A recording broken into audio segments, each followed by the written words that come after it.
மேடையில் பேசினா அந்த 100 பேத்துக்கு தெரியும், இப்படி பேசினா உலகத்துக்கே தெரியும். நான் இந்த ஒரு அற்புதமான நிகழ்ச்சிக்கு வந்திருக்கேன். மனமே குரு ஜீவனே கடவுள், அதையும் சொல்லிட்டு மன தர்மம்னா மற்றவங்க உதவி பண்ணுறது, ஜாதி மதம்லாம் கிடையாது. அதை பற்றி தான் தெளிவாக பேசியிருக்கேன்.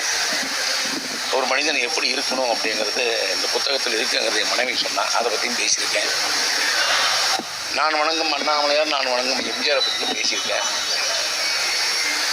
பொதுவாகவே ஒரு மேடையில் பேசும்போது ஒரு கூட்டத்தை பார்க்கும்போது டிஃப்ரெண்ட்டு கேரக்டரில் இருக்கும்.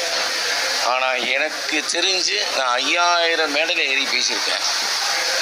ஒரே மாதிரியாக இருந்த கூட்டம் இந்த வள்ளலார் கூட்டம் மட்டுமே, கருணை முகங்கள் மட்டுமே.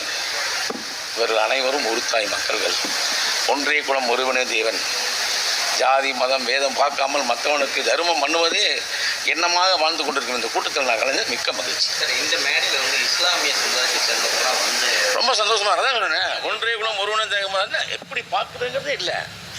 எனக்கு பீட்டர் அல்போன்ஸ் வேணும், முகமது அலியே வேணும், அனந்தராமனும் வேணும். இவன் வேண்டாங்கிற மனுஷனே கிடையாது. உண்மையை பேசும்போது நம்மளுக்கு பயப்படும் இல்லை. அது எனக்கு ஃபஸ்ட்டு தெரியாது. ஒரு நடிகனாக கேட்கும்போது நம்ம அதை வர்றோம். வந்ததுக்கப்புறம் ஓகே, ஒரு நல்ல இடத்துக்கு வந்திருக்குன்னு சந்தோஷமாக இருக்குது.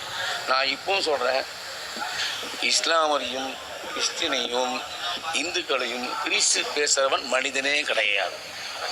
3 பேரும் ஒன்றாக சேர்ந்தது தான், அதுதான் கொடி, தேசிய கொடிங்கிறத முதல்ல புரிஞ்சுக்குங்க. உங்கள் ஓட்டுகளுக்காக தயவுசெய்து ஜனங்களை ஏமாத்தாதீங்க. ஜனங்க ஒருபோதும் ஏமாற மாட்டான், உங்களை தான் விட்டு அடிப்பான்.